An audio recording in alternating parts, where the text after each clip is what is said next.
예. 어제 우리가 성령 충만은 곧 말씀 충만입니다. 그리고 말씀에 순종하며 순복하며 살아가는 삶입니다. 라는 말씀을 잠깐 드렸는데요. 오늘 그 부분에 대해서 조금 더 보충하고 계속해서 성령 충만한 삶이 어떤 삶인지 생각해 보도록 하겠습니다. 성령 충만은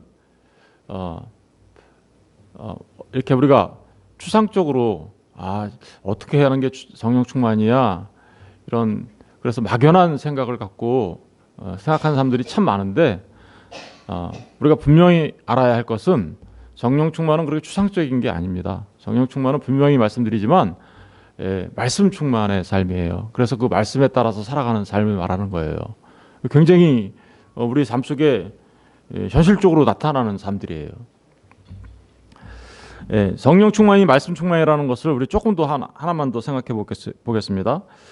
우선 요한복음 잠깐 가서 볼까요? 요한복음 6장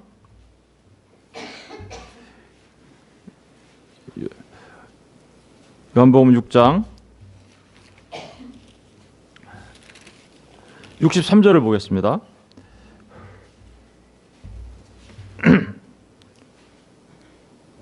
(63절을) 다 같이 읽어볼게요. 시작. 살리는 것은 영이니 육은 무익하니라. 내가 너희에게 이른 말은 영이요 생명이라. 보니까 살리는 것은 뭐래요? 영이니. 육은 어떻대요? 무익하다. 그러면서 내가 너희에게 이른 뭐가요? 말이 뭐래요? 말이 영이다 라고 얘기하죠. 다시 말하면 예수님의 말씀이 곧 영이에요. 그죠? 그리고 그 말씀이 뭐예요? 우리에게 생명이 되는 겁니다. 그러니까 다시 말하면 우리에게 생명이 되는 그 영은 주님의 말씀입니다. 굉장히 구체적이죠. 그러니까 성령 충만은요. 그러니까 성령 충만은 어떤 거냐면요. 말씀대로 살아가는 삶을 말하는 거예요. 주님의 말씀대로. 이런 거를 좀 더 구체적으로 기록해 놓고 있는 말씀이 있는데 우리 구약에서 이미 다 확인했던 말씀들인데요. 그 구약의 말씀을 인용해 온 시브리서 말씀을 한번 보겠습니다. 시브리서 10장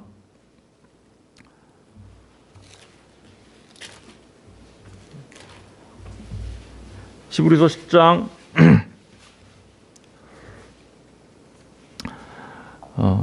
10장 15절부터 16절을 한번 읽어보겠습니다. 시브리서 10장 15절 16절 시작.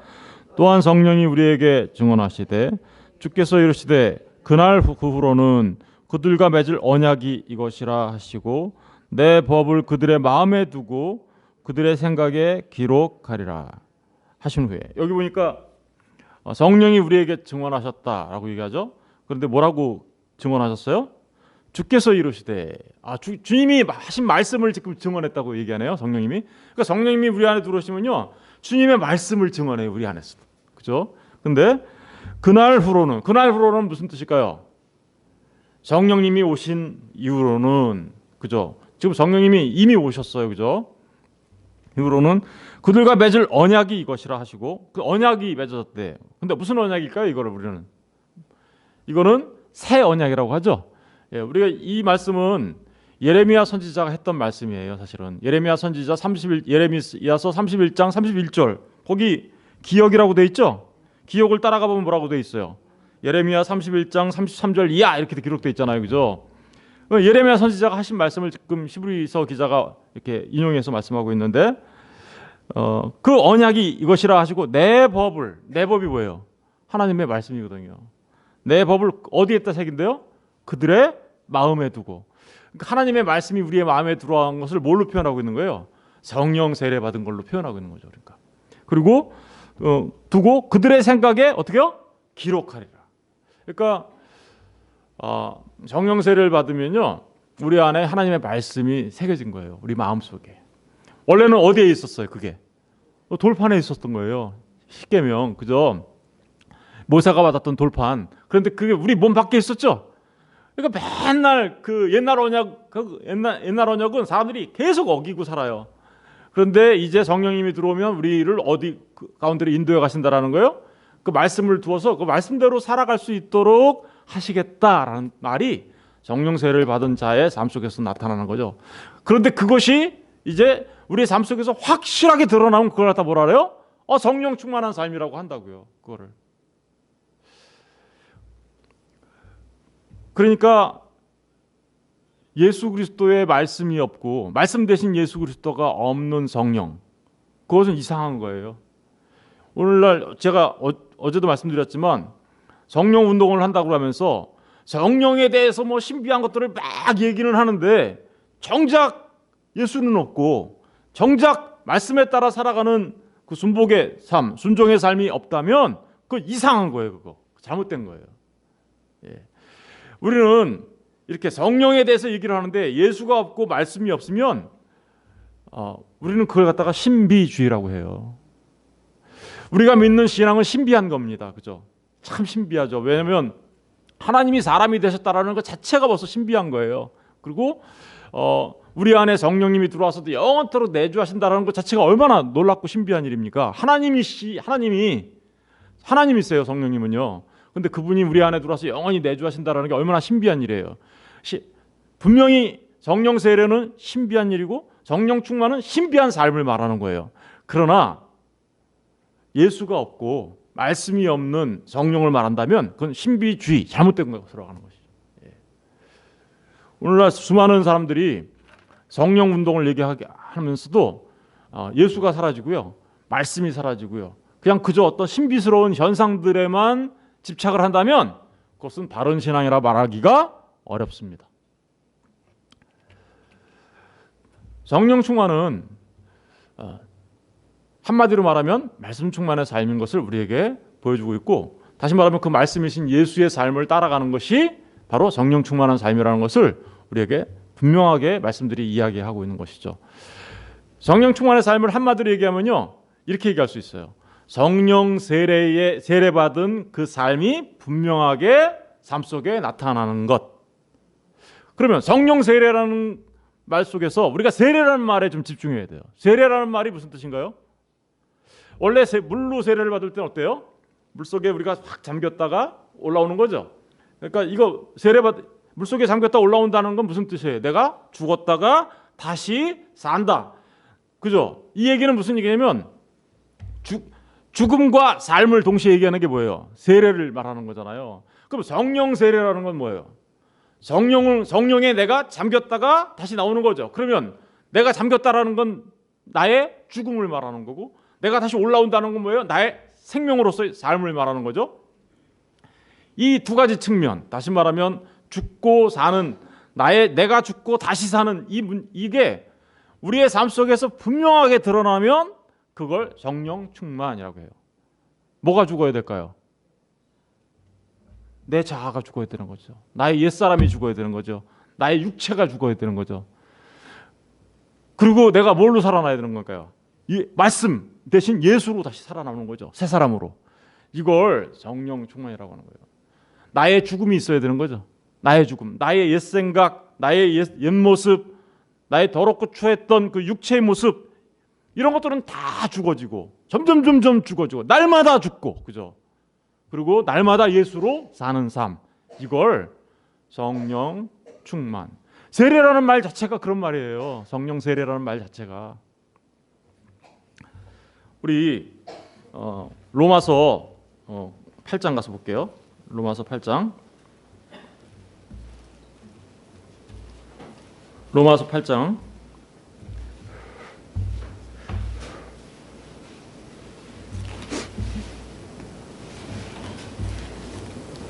로마서 8장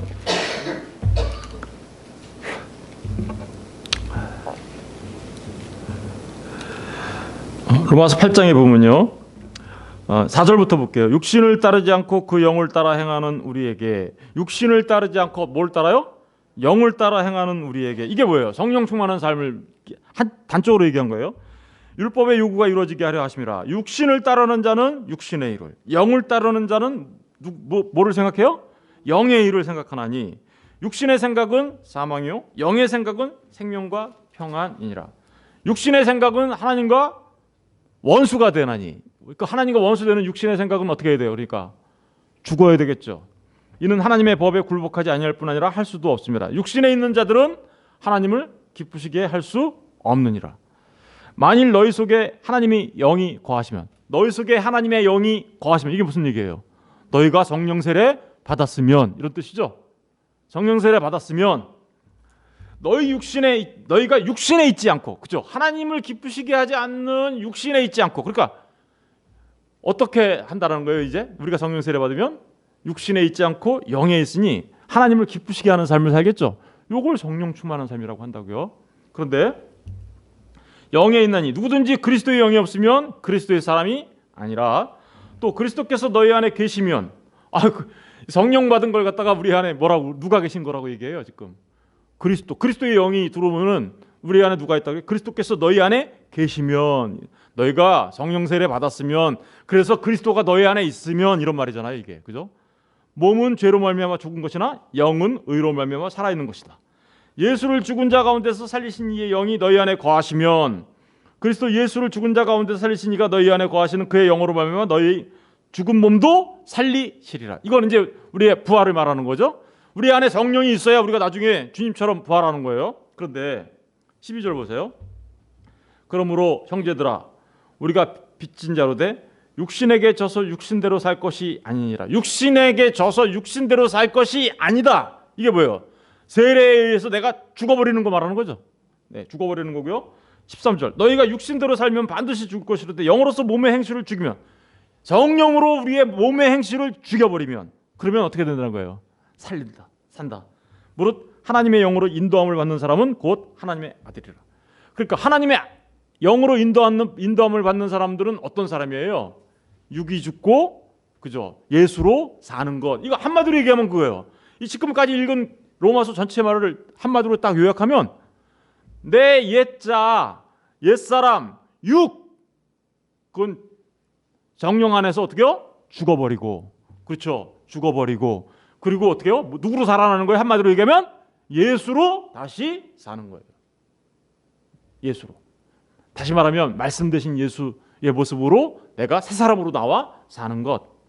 이걸 성령 충만이라 할 수 있어요. 그러니까 성령 세례의 모습, 성령 세례 받은 사람들이 성령 충만하다는 얘기는요, 성령 세례의 그 의미가 분명하게 우리 삶 속에서 확대되어 나타나는 삶, 그죠? 성령 세례 받은 그 모습이 그대로 나타나는 거, 죽고 사는 문제, 이거예요. 갈라디아서 가서 보실까요? 갈라디아서 5장. 갈라디아서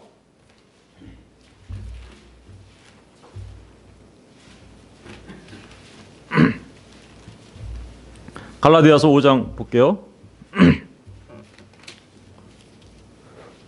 5장 16절. 5장 16절을 보시면, 내가 이르노니 너희는 성령을 따라 어떻게 해요? 성령을 따라 행하라. 뭘 따라 행해야 되는 건가요? 그러니까 예, 우리 안에 들어오신 성령님이 오면 우리 안에 뭐가 있어요? 하나님의 말씀이 새겨진다 그랬잖아요. 그럼 말씀이 새겨지면 뭘 따라 행하라는 거예요? 말씀 따라 행해, 너네. 그런 얘기하는 거예요 지금 이거. 예. 그러면 육체의 욕심, 육체 아까 뭐라 했어요? 세례 받으면 어떻게 됐어요? 육체는 어떻게 돼요? 죽어야 되죠. 육체의 욕심은 죽어야 되는 거예요. 육체의 욕심을 이루지 아니하리라. 그러니까 우리가 죽는 거는요, 나 죽어야지 이렇게 한다고 해서 죽는 게 아니에요. 어떻게 죽는 거예요? 말씀 따라 살아가는 그 삶. 그래서 내 뜻대로 내 욕심 이루려고 살아가는 게 아니라 하나님의 뜻 이루려고 살아가는 그 삶이 나는 죽고 예수로 사는 삶인 거예요. 이게 성령 충만 추상적이에요? 어떻게 하는 건지 잘 모르시겠어요? 그렇지 않죠? 분명하게 말하고 있다고 성경이. 17절 보세요. 육체의 소욕은 성령을 거스리고 성령은 육체를 거스리나니 이 둘이 서로 대적함으로 너희가 원하는 것을 하지 못하게 하려 함이라. 너희가 원하는 게 뭘까요? 전에는 우리가 성령 세례 받지 않을 때는 우리가 원하는 게 뭐였어요? 내 마음대로 사는 거예요. 내 뜻대로 사는 거였어요. 그런데 지금은 성령 세례 받았으면 우리의 원함이 뭐예요? 하나님을 기쁘시게 하는 게 우리의 원함이어야 되는 거죠. 그죠? 그리고 그 말씀대로 살아가려고 하는 것이죠.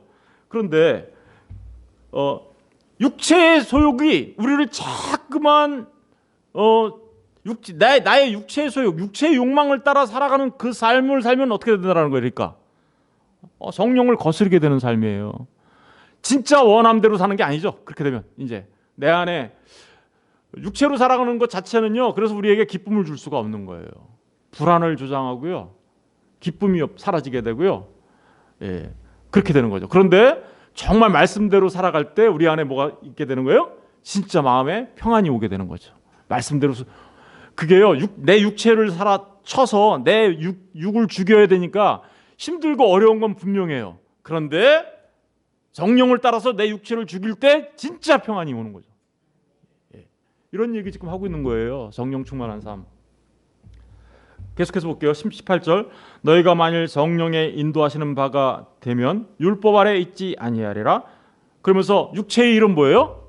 육체의 일은 분명하니 곧 음행과 더러운 것과 호색과 우상숭배와 주술과 원수 맺는 것과 분쟁과 시기와 분냄과 당짓는 것과 분열함과 이단과 투기와 술 취함과 방탕함과 또 그와 같은 것들이라. 전에 너희에게 경계한 것 같이 경계하는 이런 일을 하는 자는 하나님 나라를 유업으로 받지 못할 것이요. 그러니까 이런 일을 다 어떻게 되는 거예요? 십자가에 우리가 못 박는다. 이 얘기는 뭐냐면 내가 성령 안에서 세례받아 죽은 모습이죠. 죽은 모습, 그죠? 죽어 있는 거예요. 그리고 뭘로 다시 살아나오는 거예요? 이제 예수의 모습으로 살아나는 거예요. 그래서 하나님을 기쁘시게 하는 삶을 살아가는 거, 이게 성령 충만한 삶의 모습입니다. 성령 충만한 삶이 그냥 무슨 신비한 일을 경험하고 이상한 일을 경험하면 그걸 사람들이 성령 충만한 삶이라고 얘기하는데, 성령 충만한 삶은 그런 거 아닙니다.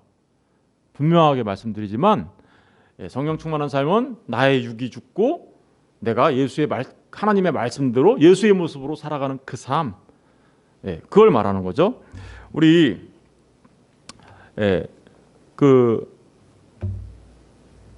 에베소서로 다시 돌아가 보겠습니다. 에베소서로 돌아가시면요, 성령 충만한 삶이 어떤 건가?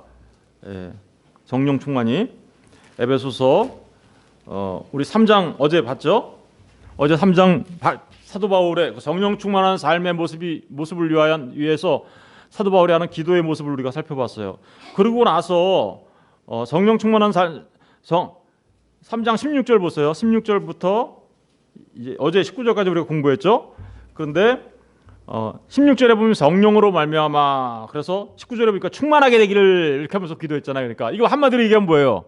성령으로 말미암아 충만하게 되기를 이렇게 기도했으니까 성령 충만하게 되기를 이거잖아요. 어제 살펴본 게. 그러고 나서 사도 바울이 그 성령 충만한 삶이 어떤 삶인지 쭉 얘기합니다. 쭉 4장부터요 쭉 얘기하는 게 성령 충만한 삶의 모습이에요. 한마디로 얘기하면요, 성령이 하나 되게 하신 것을 지키는 삶이에요. 거기 그래서 성령이 하나 되게 하는 삶을 지켜, 그러면서 4장 1절부터 그러므로 주 안에서 갇힌 내가 너희를 권하노니 너희가 부르심을 받은 일에 합당하게 행하여 모든 겸손과 온유로 하고 오래 참음으로 사랑 가운데서 서로 용납하고 평안에 매는 줄로 성령이 하나 되게 하신 것을 힘써 지키라. 성령이 하나 되게 한 것을 힘써 지키는 삶, 이게 성령 충만한 삶입니다. 지금 이걸 다 자세하게 할 수는 없고요. 성령 충만한 삶에 대하여 또 이렇게 얘기하죠. 17절 이하부터는요 이렇게 나와요. 17절 4장 17절부터 이러므로 내가 이것을 말하며 주 안에서 증언하노니 이제부터 너희는 이방인이 그 마음에 허망한 것으로 행한 것 같이 어떻게요? 허망한 것으로 행한 것 같이 하지 말고 어떻게 하래요? 그들은 어떻대요? 그들의 총명이 얻어지고 그들 가운데 있는 무지함과 그들의 마음이 굳어짐으로 말미암아 하나님의 생명에서 떠나 있도다. 그들이 감각 없는 자가 되어 자신을 방탕에 방임하여 모든 더러운 것을 욕심으로 행하되. 이거 뭐예요? 육의 삶이죠. 그죠? 이방인의 삶. 그런데 그런 삶 살지 말고 오직 너희는 그리스도를 그같이 배우지 아니하였지 않냐? 그러면서 어떻게 살으래요? 진리가 예수 안에 있는 것 같이 너희가 참으로 그에게서 듣고 또한 그 안에서 가르침을 받았을진데 너희는 유혹의 욕심을 따라 썩어져가는 구습을 따르는 옛사람을 버리고, 그렇죠? 오직 너희의 심령이 새롭게 됐다는 게 뭐예요? 이게 성령 세례 받은 사람들의 모습이잖아요. 너에게 내가 새 마음 줄게. 예레미야 선지자가 예언했던 그거. 너희가 성령이 오면 새 마음 되잖아. 그거잖아요. 지금 이게 심령이 새롭게 되어. 24절 하나님을 따라 의와 진리의 거룩함으로 지으심을 받은 뭘 입어요? 새 사람 입어. 이게 성령 충만한 삶의 모습이에요. 그리고 계속해서 얘기합니다. 세 번째로 계속 얘기하는 게 뭐냐면 하나님을 본받는 삶이에요. 주님을 본받는 삶. 주님을 본받는 삶을 살으라고 이제 그 4장 25절 이하부터 쭉 얘기하고 있는 겁니다. 그러면서 그 성령 충만한 삶이 아닌 육의 삶에 대해서는 5장 4절부터 나오죠. 5장 4절부터 누추함과 어리석은 말, 희롱하는 말이나 마땅치 아닌 말, 오히려 감사하는 말을 하라. 이거 반대로 하면 어떻게 되는 거예요? 육의 삶이 되는 거고, 이거대로 하면 뭐가 되는 거예요? 이게 성령 충만한 삶이라니까요. 예. 그러면서 5절에 보니까 너희도 정령 이것을 알거니와 음행하는 자나 더러운 자나 탐하는 자 곧 우상 숭배하는 자는 다 그리스도와 하나님 나라에서 기업을 얻지 못하리니 누구든지 헛된 말로 너희를 속이지 못하게 하라. 이로 말미암아 하나님의 진노가 불순종의 아들에게 임하나니 그러므로 그들과 함께하는 자가 되지 말라. 너희가 전에는 어둠이더니 이제는 주 안에서 빛이라. 빛의 자녀들처럼 행하라. 빛의 열매는 모든 착함과 의로움과 진실함에 있느니라. 주를 기쁘시게 할 것이 무엇인가 시험해봐라. 여러분, 주님이 기쁘시게 할 것이 무엇인지를 시험하면서 사는 삶, 그 삶이 성령 충만한 삶이겠죠.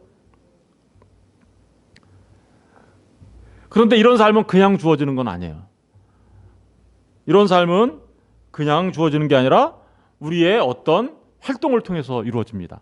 그래서 이런 삶을 살려고 하면, 성령님의 인도함을 따라서 살려고 하면 우리가 어떤 일들을 좀, 성령 충만 역시도 성령님이 하시는 일이에요. 그런데 우리의 성령 충만 어떻게 해요? 받아라 이렇게 얘기하잖아요. 그죠? 성령 충만을 받아라 라는 얘기는 우리가 뭔가를 받아야 되는, 하나님께서 주시는 것이지만 우리의 입장에서 뭔가를 해야 함을 말하고 있잖아요. 그게 뭘까요? 이러한 성령 충만한 삶을, 지금까지 말씀드린 이런 성령 충만한 삶을 사는 것, 이게 지금까지 말씀드린 게 쉬운 것 같지만 결코 쉬운 일이 아니에요. 내 육이 죽고 이렇게 하나님의 말씀으로 살아가는 게. 그런데 그런 삶을 살아가려면 성령 충만함을 받아야 되는데, 성령 충만함을 받기 위하여는 이런 일을 해. 너희 이런 일을 해. 그러면서 얘기한 게 5장 18절 이하의 말씀이에요. 그래서 5장 성령 충만함을 바라라. 19절부터 나오죠. 시와 찬송과 신령한 노래들로 서로 어떻게 해요? 화답해라. 성령 충만함을 받으려면 어떻게 하면 되는지 알아?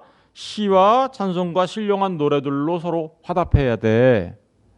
이게 영어로는요, 현재 분사형으로 돼 있어요. 뭐뭐뭐뭐 하면서, 그러니까 스피킹, 영어 말하면서 이런 뜻이에요.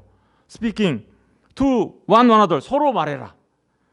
with psalm, 시로, 신령한 시로, 그리고 힘, 찬양으로, 그죠?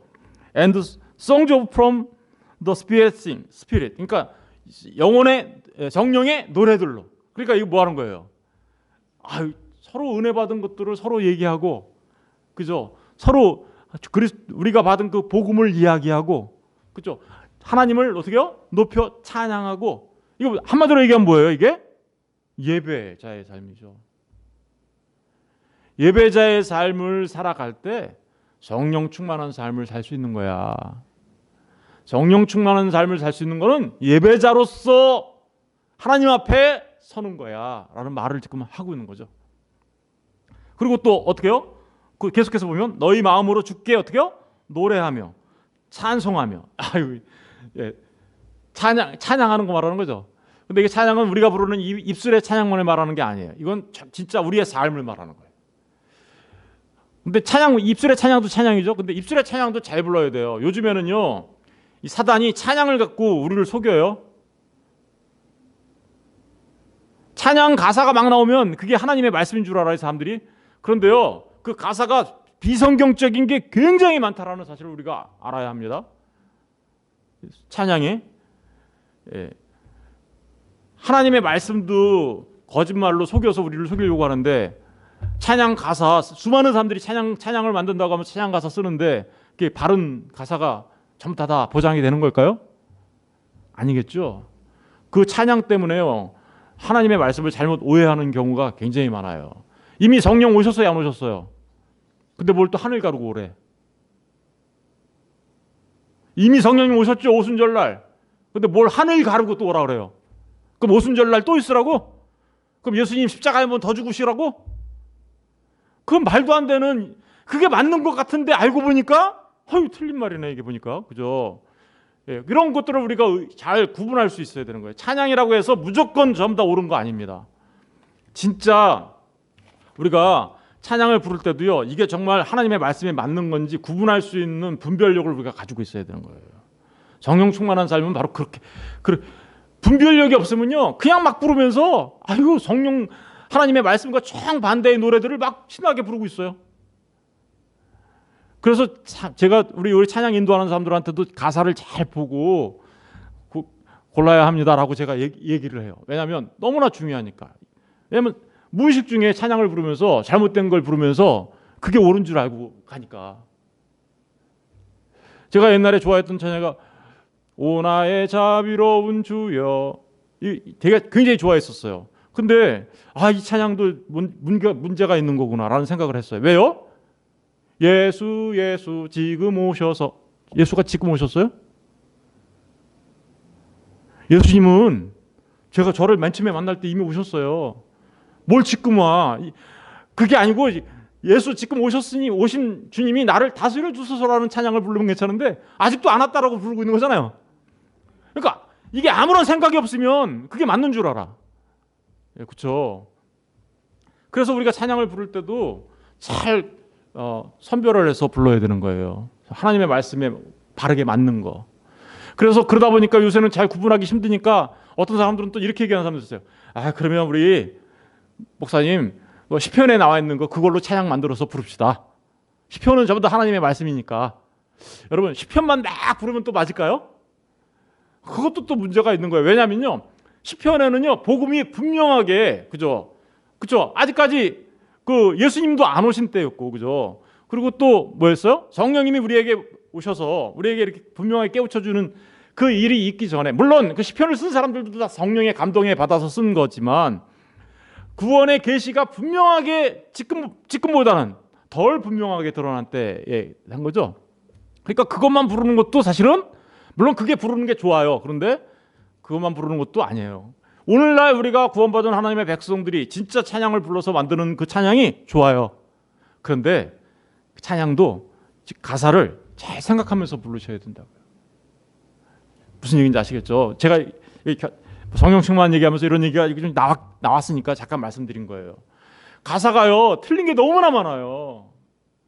요즘에 그 신사도 운동하고 뭐 이상한 운동하는 사람들이 가사를 전부 다 바꿔놨어요. 성경을 왜곡시켜 놓게 해요. 하여튼 지나가는 말로 말씀드린 거고요. 그리고 또 20절 보시면 범사에 우리 주 예수 그리스도의 이름으로 항상 아버지께 어떻게요? 감사하는 삶이 성령 충만한 삶입니다. 그리고요 21절 그리스도를 경외함으로 피차 어떻게요? 복종하라. 여러분 성령 충만한 삶은요 우리의 삶 속에서 구체적으로 나타나는 삶이에요. 뭐 하는 거라고요? 그리스도를 경외함으로 피차가 어떻게요? 복종하는 삶이에요. 여러분 피차 복종한다는 게 뭘까요? 서로 복종해라는 뜻이에요. 그러면서 그 서로 복종해야 되는 세 가지 샘플을 그 5장 22절부터 6장 9절까지 말해놓은 거예요. 6장 9절까지 세 가지 샘플이 뭘까요? 첫 번째 샘플은 뭐예요? 아내와 남편은 서로 사랑하고 공경해, 서로 복종해. 이게 성령 충만한 삶이야. 이게 바로 주의 뜻이야 라고 얘기하고 있는 거죠. 그리고 그 뒤에 6장 1절부터 보면 자녀와 부모와의 얘기가 나와요. 자녀들아 주 안에서 부모님한테 순종해. 부모는 자녀들을 사랑해. 하나님의 말씀으로 잘 양육해. 이게 바로 성령 충만한 삶이라는 거예요. 그리고 5절부터는 뭐가 나와요? 직장생활 나오는 거예요. 직장생활. 한마디로 얘기하면 상전들아, 종들아 이런 얘기. 직장생활도요 내가 상전이라고 해서 갑질하고 그러면 안 된다라는 거예요. 요새 갑질 얘기 많이 나오는데 아무리 부하 직원이라 해도 공경해 줄 줄 알고 존중해 줄 줄 알아야 된다는 거예요. 그리고 자신의 상전이면 마치 주님을 대하듯 대해주라 라고 얘기하는 거예요. 그런 얘기들을 하고 있는 거죠. 여러분 성령 충만한 삶이 그러니까 아주 막 신비하고 막 이상하고 그런 일들을 말하는 거예요? 아니죠. 정말 우리가 다시 말하면 나는 죽고 예수로 사는 삶인데 그것은 뭐냐면 말씀에 순종하며 순복하며 사는 삶인데 그것은 우리의 현실적인 삶에서 구체적으로 드러나는 삶이에요. 구체적으로. 부모가 자녀를 사랑해주고 하나님의 말씀으로 양육하고 또 자녀는 부모를 존경하고 남편과 아내가 서로 존경하고 사랑하고 직장에서 상사와 부하가 이렇게 살아가는 삶, 그런 삶을 우리는 성령 충만한 삶이라고 말할 수 있는 겁니다. 그런 성령 충만한 삶 안에 진정한 자유가 있는 거예요. 진짜 자유, 진짜 자유. 우리 고린도후서 3장 가서 볼게요. 고린도후서 3장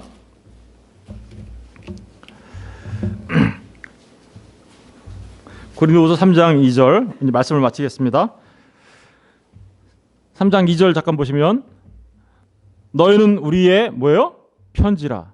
우리 마음에 썩고 무사람이 알고 있는. 왜 우리가 편지죠? 우리 그리스도의 편지라고 그러죠. 왜? 주님이 성령님이 우리 안에 들어와서 말씀을 막 새겨놨거든요. 예? 그래서 보세요. 3절 너희는 우리로 말미암아 나타난 그리스도의 편지니. 그리스도의 편지니 이는 먹으로 쓴 것이 아니요 오직 살아계신 뭘로 썼어요? 하나님의 영으로 쓴 것이며. 그렇죠? 또 돌판에 쓴 것 아니요. 이거 뭐예요? 돌판에 쓴 건 뭐예요? 십계명이죠. 그런데 그 옛날 돌판에 쓴 것처럼 모세가 받은 것처럼 돼 있는 게 아니야.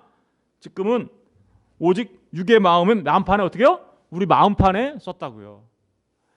그랬더니 그 마음판에 따라서 이제 의의 직분을 감당하는 그런 사람들, 그 말씀에 따라서 의의 직분을 감당하는 사람들, 그러면서 쭉 얘기하다가 17절 가서 보세요. 17절 3장 17절 보세요. 다 같이 읽어볼까요? 17절 시작.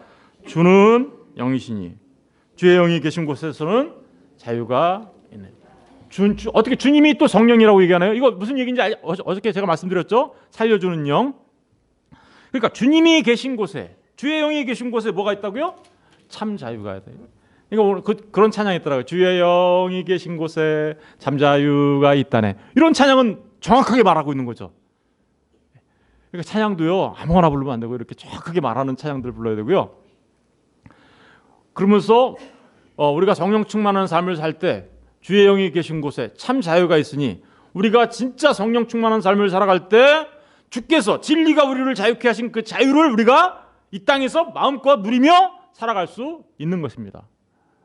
여러분, 진리가 우리를 자유케 한 그 삶, 성령님이 계셔서 우리를 자유케 하신 그 삶, 그 삶을 살아가는 게 천국을 사는 거겠죠.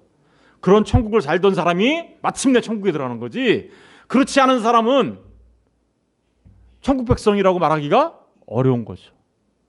저는 저와 여러분 모두가 성령 세례를 받은 자로서 성령 세례의 모습이 우리 삶 속에서 구체적으로 나타나는 성령 충만한 삶을 사시고, 그래서 주님께서 주시는 그 참 자유를 누리며 기뻐하며 즐거워하며 감사하며 사시는 저와 여러분 모두가 되시기를 주의 이름으로 축원드립니다.